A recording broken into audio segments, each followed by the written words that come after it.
On February 19th, 1945, a 28-year-old Marine sergeant from Raritan, New Jersey, wrote his last letter to his wife. They had been married for 7 months. He told her not to worry. He told her he would come home. A few hours later, he was dead on a black sand beach 8,000 miles from her kitchen table. His name was John Basilone. He already had the Medal of Honor. He didn't have to be on that beach.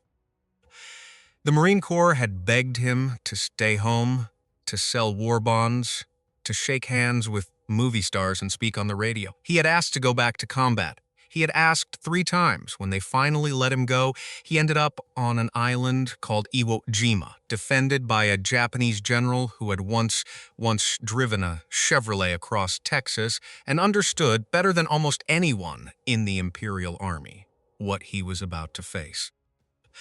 Some of you had a father who came home from the Pacific. Some of you had an uncle who never spoke of it. Some of you grew up in houses where a folded flag sat on the mantel and no one ever explained why. This is the story that belongs to those flags. It is the story of why Japanese soldiers, men raised on the code of the samurai, came to fear the United States Marines more than any other unit in the American military. Not the Army, not the Navy, not the British, not the Australians. The Marines, a specific certainty that when the Marines came, the men who had to stop them would die.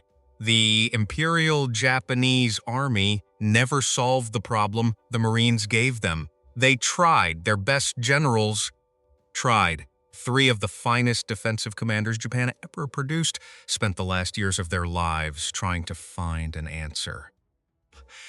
Each of them, before he died, admitted in his final messages that he had failed. Each of them understood something their soldiers were never told. The Marines could not be delayed. They could only be bled. And in the end, no matter how much blood was spilled, they would come. To understand that fear, you have to understand 2 men who would never meet. 2 men separated by 5,200 miles of ocean, by language, by culture, by the certainty that each was fighting for something worth dying for. The first was a Japanese general named Tadamichi Kuribayashi. He was born on July 7, 1891, in a rural district of Nagano Prefecture. The son of a minor samurai family, he entered the Imperial Japanese Army Academy as a young man and rose steadily through the ranks. But something about Kuribayashi set him apart from most of his fellow officers. In 1928, at the age of 37, he was sent to the United States as a military attaché. He studied at Fort Bliss in Texas. He studied at Fort Riley in Kansas. He drove a Chevrolet across the American Southwest. He wrote letters home describing the vast industrial power of the country he was observing. He wrote that any war with the United States would be a mistake. He was 53 years old when he stood on the black sands of Iwo Jima in June of 1944 and understood that his final mission would be to prove himself right. The second man was the American Marine sergeant we have already met.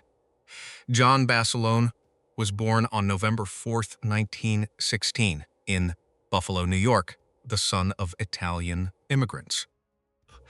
His family moved to Raritan, New Jersey when he was still a child. He grew up on a small farm, dropped out of school in the 8th grade, and enlisted in the United States Army at 17. He served 3 years in the Philippines, earned the nickname Manila John, and returned home to work as a truck driver. In 1940, he enlisted again, this time in the Marine Corps.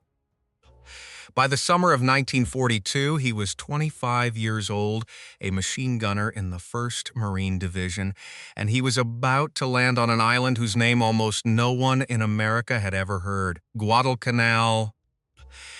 Between these 2 men, between the general who had seen America with his own eyes and the sergeant who was about to bring America's fury ashore, lay the truth about why Japanese soldiers came to fear the Marines above all others.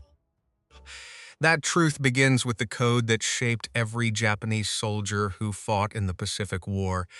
On January 8th, 1941, 11 months before Pearl Harbor, Prime Minister Hideki Tojo signed a document that would define the war for millions of men. It was called the Senjinkun, the Field Service Code. It was distributed to every soldier in the Imperial Japanese Army. Every recruit memorized its contents. Every officer taught its principles. The code contained a single sentence that mattered more than all the others. Do not survive the shame of capture. In 8 words, the Senjin-kun eliminated the possibility of surrender. Japanese soldiers were taught that being taken prisoner brought unbearable dishonor to their families, their ancestors, and the emperor himself. Death in battle was glorious. Death by one's own hand was acceptable. Capture was worse than death. This was the doctrine that shaped the men who would face the Marines. But something curious happened when Japanese intelligence began compiling reports on the United States Marine Corps. The initial assessments were dismissive. Marines were described as elite troops, yes, but ultimately still Americans, products of a soft, democratic society. Men who valued individual comfort over collective sacrifice. Men who would break under pressure. The Imperial Japanese Army believed that Japanese spirit would defeat American materialism. They were about to discover something they had not anticipated. On the morning of August 7th, 1942, the transports of the 1st Marine Division appeared off the coast of Guadalcanal in the Solomon Islands. 16,000 Marines waded ashore under the command of Major General Alexander Vandegrift, a 55-year-old Virginian who had spent his entire adult life in the Corps. The Japanese garrison on the island was caught completely by surprise. The Marines seized the airfield within hours. They named it Henderson Field. Tokyo's response was immediate and confident. Reinforcements would be sent, the Americans would be pushed back into the sea. The Marines would be taught a lesson about facing the Imperial Japanese Army. The man selected to teach that lesson was Colonel Kiyonao Ichiki. He was 50 years old, a veteran of the China campaigns, a hard, disciplined officer who had commanded troops in some of the war's most successful operations. His unit was designated the Ichiki Detachment. The first echelon numbered 917 men. They landed on Guadalcanal on August 18, 1942, at Taivu Point, roughly 20 miles east of Henderson Field. Ichiki was told that the Marines were exhausted, demoralized, and could be defeated by a rapid night attack. He believed it. On the night of August 20th, he marched his men westward through the jungle toward the American perimeter. He did not wait for the second echelon to arrive. He did not conduct reconnaissance. He was operating on doctrine that had worked against Chinese forces for years. Attack at night. Attack with speed. Attack with absolute commitment. The Americans would panic. At approximately 1:30 in the morning on August 21st, the Ichiki detachment reached the mouth of a stream the Marines called Alligator Creek. The Marines were waiting.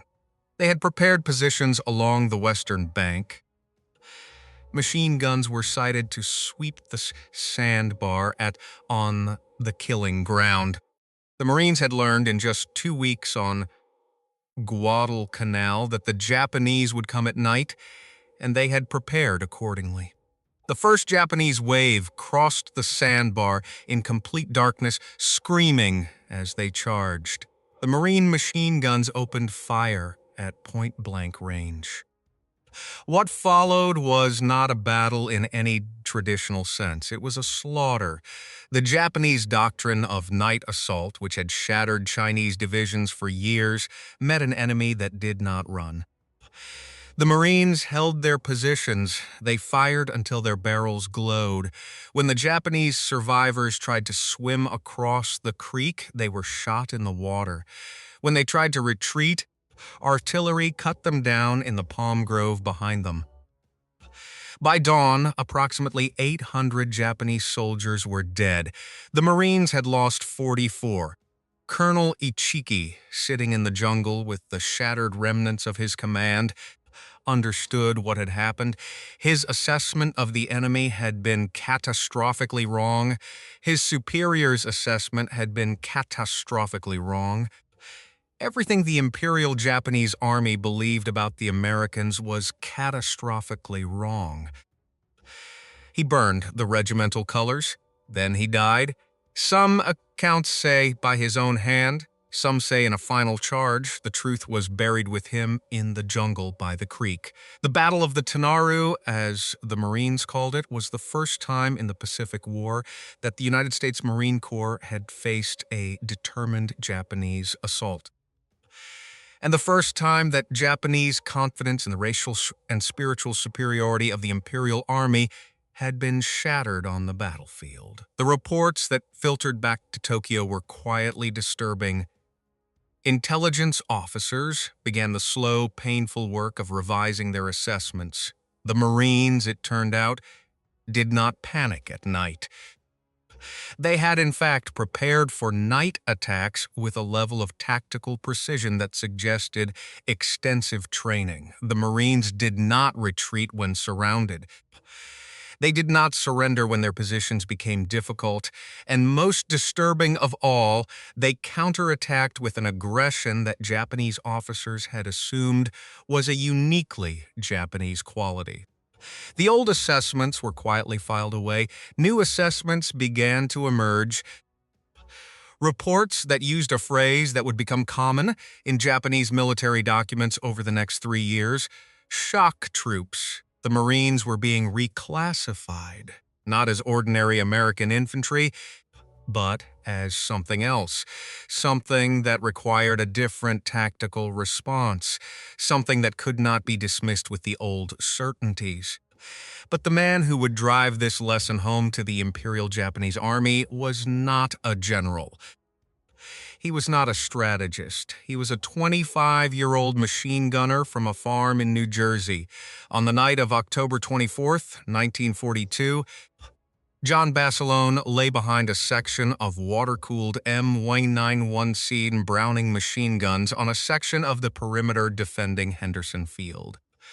3,000 Japanese soldiers were massing in the jungle in front of him. They came in waves. They came screaming. They came with bayonets fixed and grenades in their hands. They came believing, as Colonel Ichiki had believed, that the Americans would break. Basilone did not break. For 72 hours, with fetch ammunition through jungle held by enemy troops, with his hands burned raw from the scalding barrels of his guns, with the bodies of dead Japanese soldiers piling up in front of his position, until he had to leave his gun and push them aside. So he could keep firing, John Basilone held the line. When his ammunition ran out, he crawled through Japanese lines to bring back more. When his machine guns jammed, he stripped them down and repaired them in the dark. When the Japanese broke through in other sectors, he moved to plug the gap. By the time it was over, the field in front of his position was carpeted with Japanese dead. Estimates varied. Some sources said several hundred. Some said more. Basilone himself refused, for the rest of his short life, to give a number. He would receive the Medal of Honor. He would become the first enlisted Marine in the Second World War to earn America's highest military decoration, and he would carry, in his silent moments, the knowledge of what he had done. That knowledge, and what it would cost him, belonged to a future that had not yet arrived. In Tokyo, the reports from Guadalcanal continued to accumulate, and in the offices of the Imperial General Staff, a new understanding was beginning to form. The Americans had sent something to the Pacific that Japan had not anticipated. The Americans had sent an enemy that would not stop. But Guadalcanal had only been the introduction. The atoll was called Tarawa. If you looked at it on a map, you would barely see it.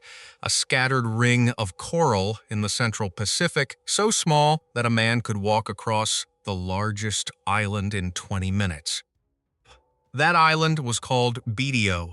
It was less than 3 miles long, less than 1,000 yards wide at its widest point. It held the most heavily fortified position per square yard in the history of warfare. The man who built it was Rear Admiral Keiji Shibasaki. He was 49 years old, a career naval officer, a specialist in coastal defense. He had spent months turning BDO into a fortress. 500 concrete pillboxes, 14 coastal guns, 40 artillery pieces, 14 tanks buried up to their turrets in the sand, barbed wire, anti-tank ditches, mines beneath every stretch of beach where an American might come ashore, and 4,500 men. Nearly 3,000 of them were Japanese naval infantry, the Special Naval Landing Force, considered the equivalent of Marines. The rest were construction troops and Korean laborers. Shibasaki stood on BDO in October of 1943 and made a statement that would be repeated in Japanese newspapers, in propaganda broadcasts, and in the memoirs of his own subordinates. 1 million men in 100 years could not take Tarawa. He was 50% right. They took it in 76 hours.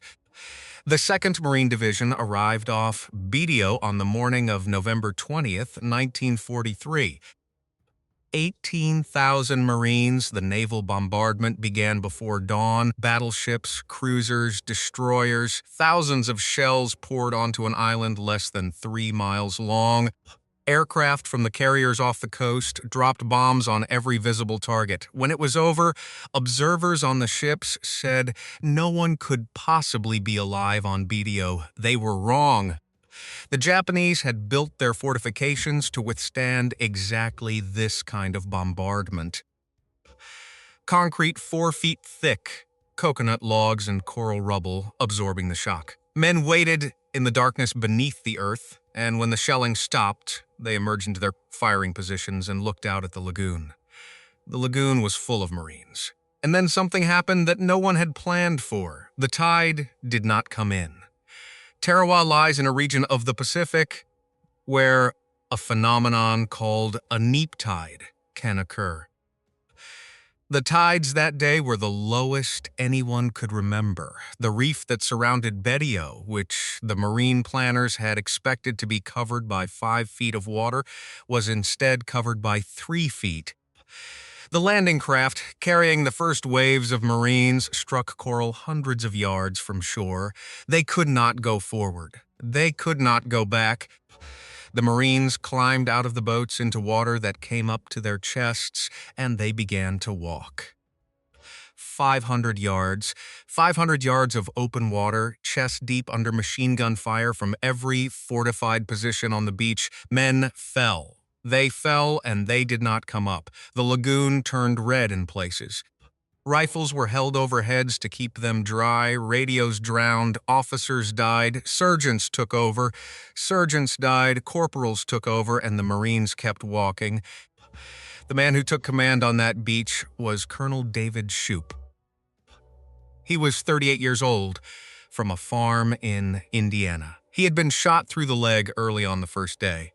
He did not evacuate. He sat on a wooden crate behind a Japanese pillbox, holding the beachhead together with a radio and a voice hoarse from shouting, and he refused to leave. He would receive the Medal of Honor. He would later say of the men who died in the water at Tarawa that he could not think of them without shame at his own survival. But somewhere in the chaos of that first morning, something else happened. Something no one on either side would understand until the battle was over. Rear Admiral Shibasaki was killed. The exact circumstances are debated to this day. What is known is that on the first day of the battle, Shibasaki attempted to move his command post from a heavily fortified bunker to a different location on the island. He may have wanted to give the original bunker to wounded men. He may have needed better communications. Whatever his reason, he left the safety of his headquarters, and American naval gunfire found him. American naval gunfire found him. The commander of the fortress that 1,000,000 men could not take in 100 years was killed by a shell fired from a ship he could not see in the first 24 hours of a battle he had promised to win. His death was catastrophic for the Japanese defense. The intricate system of interlocking fire he had designed depended on centralized command. With Shibasaki dead and the communications network shattered by naval shelling, the defenders of BDO fought without coordination. Each bunker became its own war. Each pillbox fought until it was destroyed. The Marines came through the water, they reached the seawall, they climbed over it, one at a time, and they began to kill their way inland. 76 hours later, it was finished. Of the 4,500 defenders, 17 surrendered. 17, the Marines lost 1,009 killed, 2,101 wounded, over 1,000 dead in 3 days on an island a man could walk across in 20 minutes. When the photographs reached the United States, there was a national outcry. Americans could not believe the cost. Some newspapers called it a disaster. Some called it a scandal. Wives and mothers wrote letters demanding to know why so many boys had died on a piece of coral no one had ever heard of. If you were a boy sitting on a living room floor in 1943, listening to the radio while your mother wept in the kitchen, this was the battle she was weeping about. The Marines knew why. They had proven at Tarawa that they would take any objective, no matter the cost, no matter the odds, no matter what the tide did. The Japanese intelligence officers who studied Tarawa understood something the American public did not. The Marines had walked into a killing zone that would have broken any other army in the world. They had absorbed casualty rates that European armies in the First World War had considered impossible, and they had won. The reports flowed back to Tokyo. The reports were read by a colonel named Kunio Nakagawa. He was 46 years old, a quiet, thoughtful officer with a reputation for tactical intelligence. He had studied the Marines from a distance for over a year. He had read the reports from Guadalcanal. He had read the reports from Tarawa. He had read the interrogations of the few Japanese survivors from those battles, and he had come to a conclusion that would change the Pacific War. The Banzai charge did not work. For centuries, the massed frontal assault had been the ultimate expression of Japanese martial spirit. On battlefield after battlefield, from the wars against Russia to the campaigns in China, Soldier Breeder had proven that a determined bayonet charge could break enemy formations that outnumbered him 3-1. Against the Marines, it did nothing. Against the Marines, it was suicide. Nakagawa had been given command of the defense of an island called Peleliu in the Palau Group. It was scheduled to be invaded in September of 1944, and Nakagawa was going to try something new. He was going to make the Marines come to him. He built his defenses inside the mountain. A ridge of coral limestone called Umurbrogol dominated the center of Peleliu. Nakagawa turned it into a fortress. 500 caves, some were natural. Some were dynamited out of the rock. They were connected by tunnels. They were sited to cover each other with interlocking fire. They contained artillery, machine guns, mortars, sleeping quarters, and ammunition dumps. He did not plan to attack the Marines when they landed. He planned to let them come inland. He planned to bleed them from every direction, from every ridge, from every hidden gun port in the coral, until the price of taking his position became so terrible that the Americans would give up. He was fighting a war of attrition. He was fighting it against an enemy who accepted attrition as the cost of victory. And he did not know in September of 1944 that his innovation would shape every remaining battle of the Pacific War. The 1st Marine Division arrived off Peleliu on the morning of September 15, 1944. Their commander expected the battle to last 4 days. It would last 73. Among the Marines waiting ashore that morning was a 20-year-old private first class from Mobile, Alabama. His name was Eugene Sledge. He was a member of K Company, 3rd Battalion, 5th Marines. He had enlisted in a program that allowed college students to complete their studies before being called to active duty, but he had dropped out to fight. His father was a doctor. His mother had begged him not to go. He went anyway. He carried a copy of the New Testament in his pocket. He would carry it through every day of what was coming. And when he came home, if he came home, he would write about it.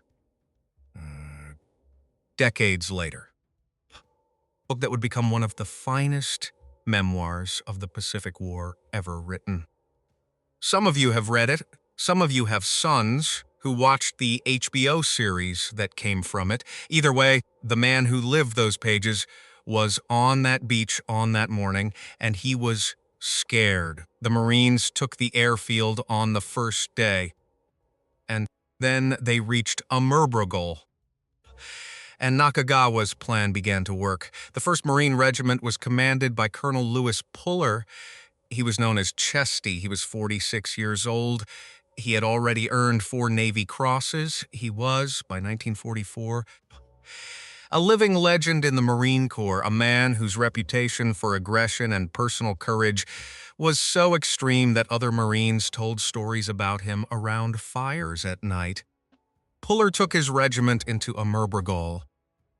He kept them there for 6 days. By the time he was ordered to withdraw them, 1,749 men of his 3,000 were casualties. 56% of the regiment gone. When his superiors finally ordered his regiment relieved, Puller protested. He believed his Marines could take the ridge. They could not. No one could. The Japanese in the caves were fighting from positions where American artillery could not reach them. Naval gunfire bounced off the coral. Aircraft dropped bombs that did nothing. When Marines climbed the ridges, they were shot from openings in the rock they could not see. When they retreated, they were shot in the back.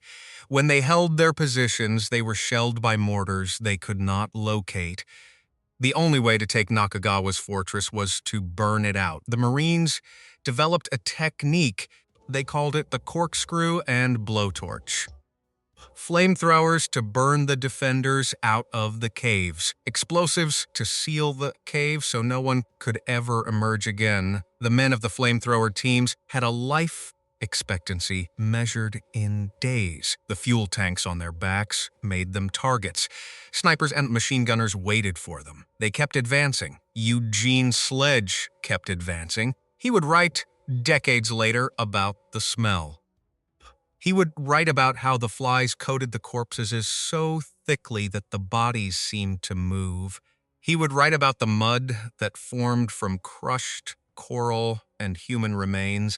He would write about the day he sat on a corpse to eat his rations because there was nowhere else to sit. He would write that Peleliu changed him, that the man who walked out of Umerbrugol was not the same man who walked in. The battle that was supposed to last 4 days ground on for weeks, then for months.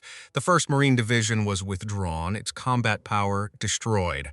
Army units replaced them. The fighting continued. And on November 24, 1944, deep in his headquarters cave at the heart of Umerbrugol, Colonel Kunio Nakagawa understood that the end had come.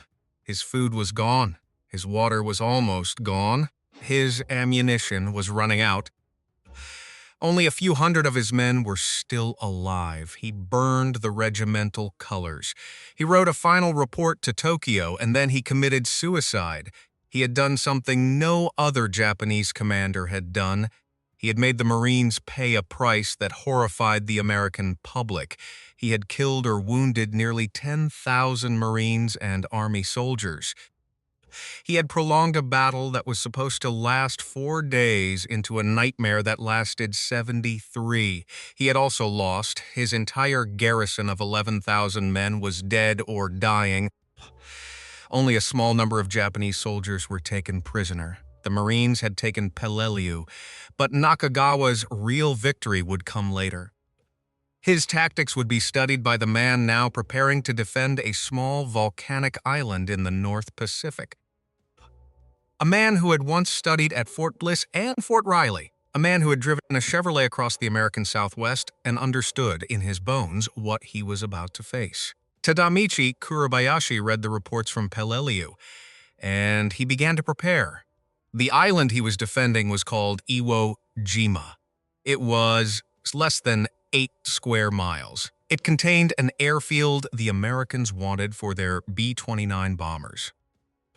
Kurabayashi had 21,000 men. He had 18 kilometers of tunnels being dug into the volcanic rock. He had 1,500 prepared positions, and he had a strategy he had learned from Nakagawa, refined with his own understanding of American power. He would not defend the beaches. He would let the Marines come ashore. He would let them fill the black volcanic sand with their landing craft, their tanks, their supplies. And then, when the beach was so crowded that every shell would find a target, he would open fire from positions the Marines could not reach and could not silence. He wrote a letter to his wife Yoshi. He wrote to his young daughter Takako. He told them he would not be coming home. He told them he had made his peace with dying. He did not tell them what was coming for the men who were about to land on his beach. But somewhere in the Pacific, on a troop ship carrying reinforcements to a war that would not end, a 28-year-old sergeant from Raritan, New Jersey, was writing his own letters home. John Basilone was on his way to Iwo Jima. He did not have to be there. He had earned the right to be somewhere else. But he was on that ship, and in the days ahead, on a black sand beach beneath a dead volcano, his story and Kuribayashi's story would meet. Only one of them would be alive to see the flag raised. Neither would be alive to see the war end. After Guadalcanal, after the Medal of Honor, after the 72 hours behind those machine guns where he had killed so many men he refused to count them, the Marine Corps had brought Basilone home. They put him on a war bond tour. They sent him to factories and stadiums and radio studios. He shook hands with the President of the United States. He was photographed with movie stars. He was, for a brief time in 1943, the most famous enlisted man in America. He hated it. He wrote letters to his commanding officers begging to return to combat. He was told no. He was told he was worth more as a symbol than as a rifleman. He was told his job now was to inspire other men to enlist, not to fight beside them. He kept asking. In late 1943, they finally let him go back. He was assigned to the newly formed 5th Marine Division at Camp Pendleton in California. And it was there, in the months that followed, that John Basilone met Sergeant Lena Riggi. She was a Marine, a member of the Marine Corps Women's Reserve, which had been established just 2 years earlier. She was of Italian descent, like Basilone. She was quiet. She was serious. She worked in the mess at Camp Pendleton, and she had no idea when she first met the man everyone called Manila John, who he was or what he had done. He liked that about her. They were married on July 10th, 1944. There was no honeymoon. The 5th Marine Division was preparing to ship out. Lena went back to her duties. John went back to training the young Marines who would follow him ashore on an island none of them had heard of. He wrote her letters. He told her he would come home. He told her not to worry. On February 19th, 1945, in the pre-dawn darkness off the coast of Iwo Jima, John Basilone climbed down a cargo net into a landing craft with the men of C Company 1st Battalion, 27th Marines. He was 28 years old. He had been in the Marine Corps for almost 5 years. And in a few hours, on a beach of black volcanic sand, he would prove one more time what a Marine was. The landing began at 9 in the morning. The first waves crossed the beach without significant resistance. General Kurebayashi was letting them come. He was waiting for the beach to fill. When it did, he opened fire. Every meter of that sand had been pre-registered. Every landing craft was a target. Mortars fell in patterns. Artillery from Mount Suribachi swept the shore. Marines died where they stood, where they crouched, where they tried to dig into sand so loose it collapsed on itself as fast as they could scoop it away. John Basilone did what he had been trained to do. He led his section forward across the beach, through the fire, toward a Japanese blockhouse that was killing the men around him. He worked his way to a position where he could attack it. He assaulted it with grenades and demolition charges. He silenced it. Then he led his men off the beach toward the airfield. Somewhere along that path, in the confusion of that morning, a Japanese mortar round found him. He was killed almost instantly. The Marines who saw him fall said he was calm. They said he had been moving from position to position, doing his job, showing his young men how to survive. They said he died with them, not because of them. He had been on Iwo Jima for a few months. He would receive the Navy Cross posthumously. He would be the only enlistment of the Second World War to receive both the Medal of Honor and the Navy Cross. Lina Basilone was told 2 weeks later. She was 28 years old. They had been married for 7 months. She would never remarry. She would live for another 54 years, quiet and private. She was buried at Riverside National Cemetery in California. When she died in 1999, John Basilone lies at Arlington National Cemetery in Section 12, where visitors still leave flowers and Marine Corps coins on the stone.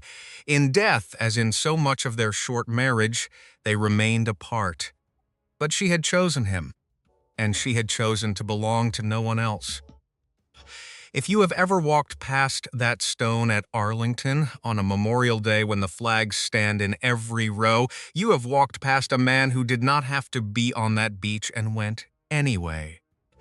The battle for Iwo Jima did not end with John Basilone. It went on for another 5 weeks.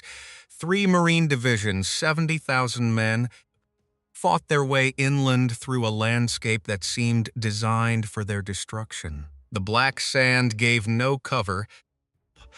The volcanic rock could not be dug into. Every ridge concealed a bunker. Every cave held a machine gun. General Kurebayashi's tunnels ran beneath their feet, and Japanese soldiers emerged from ports the Marines had already passed, killing men in the rear areas of a battle that had no rear areas.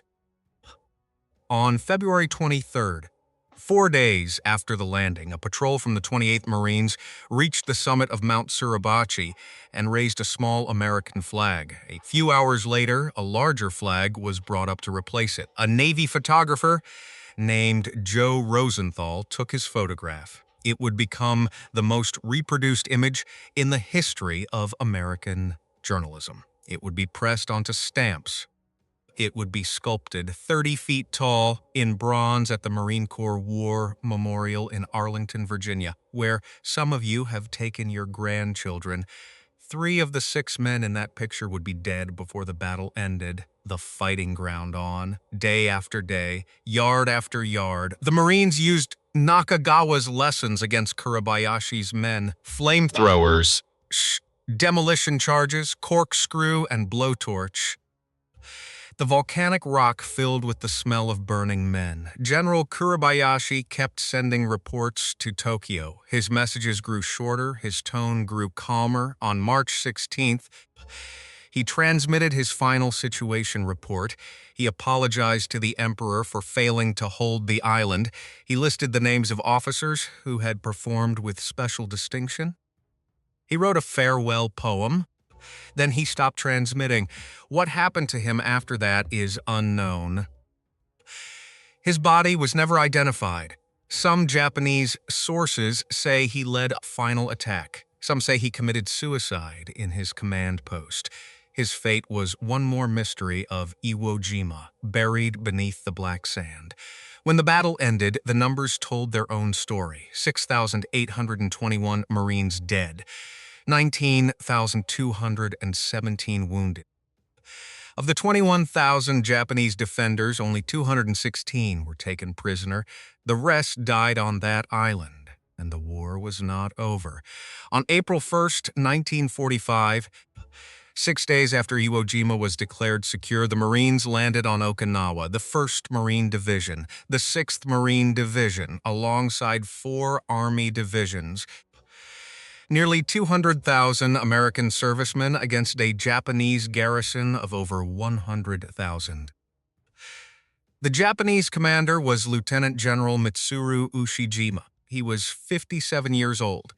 He had studied the reports from Peleliu. He had studied the reports from Iwo Jima, and he understood better than almost any Japanese officer what Nakagawa and Kuribayashi had learned. You could not stop the Marines, you could only make them pay. Ushijima built his defenses in the southern half of Okinawa. Caves, tunnels, interlocking positions. He gave up the beaches without a fight. He gave up the airfields, he let the Americans come inland, deep inland, and then he made stand along the Shuri line. The battle for Okinawa lasted 82 days. 12,520 Americans died, 36,000 were wounded, over 100,000 Japanese soldiers were killed. And in the caves and villages and rice paddies of southern Okinawa, more than 100,000 Okinawan civilians died, men, women, and children caught between 2 armies.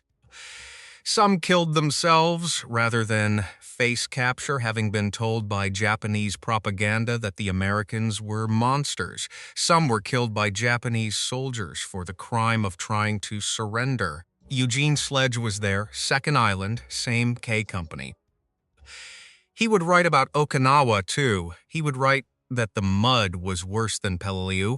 He would write that a place called Half Moon Hill smelled like something no living human should have to describe.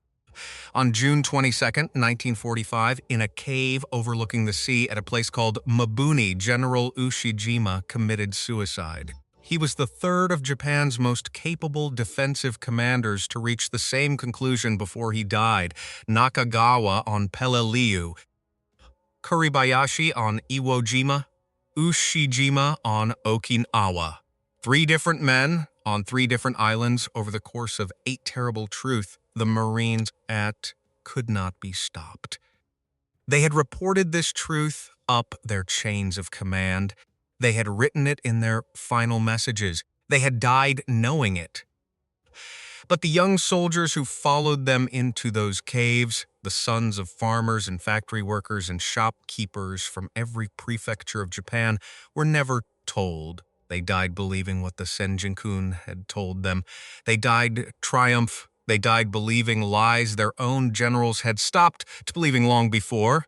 That was the deepest tragedy of the Pacific War. And it was almost over. By the summer of 1945, American planners were preparing Operation Downfall, the invasion of the Japanese home islands. It was scheduled to begin in November on the island of Kyushu.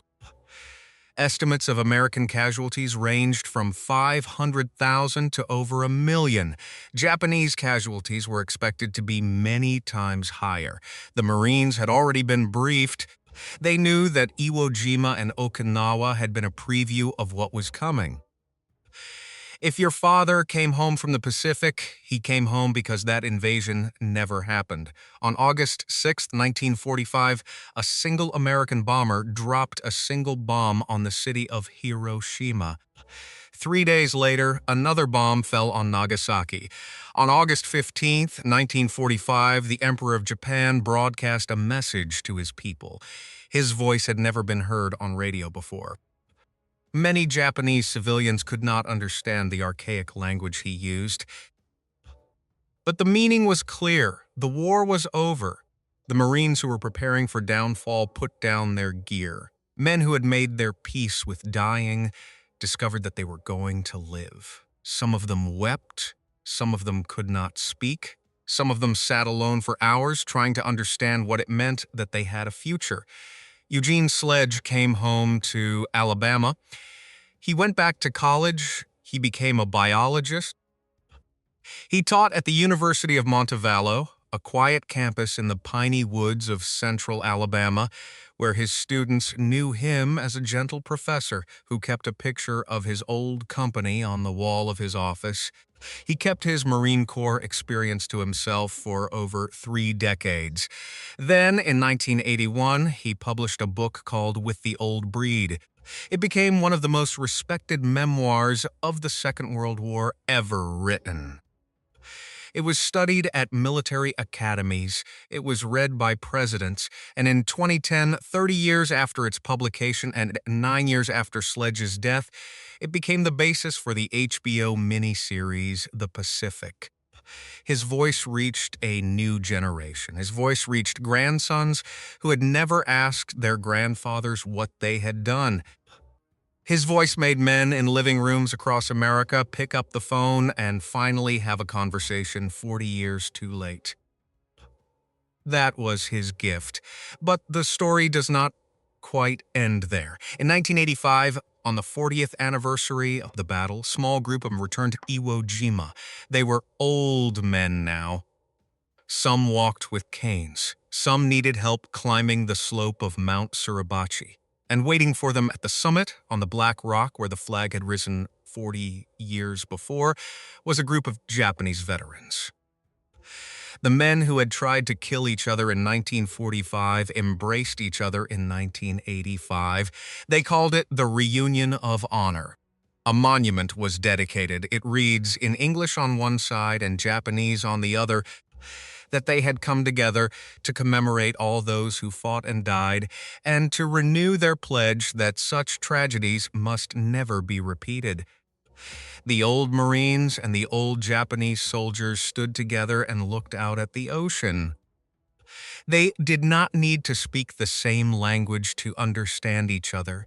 They had all learned, in the deepest and most terrible way, what modern war did to the men who fought it. They had all buried friends in the black sand.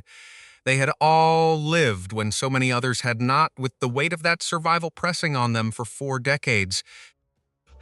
They had all discovered, in the end, that the fear their nations had drilled into them, the hatred, the racial certainty, the propaganda about the enemy as something less than human, had been the greatest lie of the war.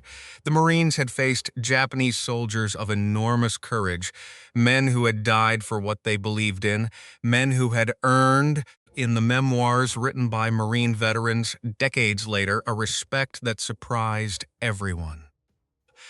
The Japanese had faced Marines who possessed everything their propaganda had promised the Imperial Army possessed: the Bushido spirit, the willingness to die, the refusal to surrender. But the Marines also possessed something Imperial Japan could never match. They had industry behind them, ships behind them, aircraft behind them, ammunition behind them, medical care that saved men who would have died in any other army. A logistical system that could sustain the impossible. They had spirit and material. That was the answer to the question this story began with. That was why Japanese soldiers came to fear the Marines above all others. Not because the Marines were more brutal, not because the Marines hated them more, but because the Marines combined a warrior culture as fierce as their own with the full weight of American industry behind them. And there was no defense against that combination, only delay, only sacrifice, only death. It was a lesson that cost hundreds of thousands of lives to learn. The old men on Mount Suribachi in 1985 knew what it had cost. They knew what had been lost on both sides, in the water at Tarawa, in the caves at Peleliu, in the black sand of Iwo Jima, in the mud of Okinawa, in cities that no longer existed, in families that would never be whole again. Some of you knew those families. Some of you were those families. Some of you are still, all these years later, waiting for a father who came back changed, or an uncle who never came back at all to tell you what happened out there. This was what happened. The flag still flies on Mount Suribachi. Below it, deep in the volcanic rock, some of the tunnels General Kurabayashi built are still there. Sealed. Silent. Holding what remains of the men who never came out, they belong to history now. They belong to the ocean and the wind. They belong to a story that must be told and told again, so that we may remember what our fathers and grandfathers did on islands most of us will never see, in a war that shaped everything that came after. The Marines said they would take those islands. They took them, they paid the price, and they came home changed. That is the whole story. That is why the Japanese soldiers who survived remembered them the way they did. And that is why, 80 years later, we are still telling it. If your father, your uncle, your grandfather served in the Pacific, tell us his name in the comments below. Tell us where he served. Tell us what he did or did not say when he came home. Let their names live again.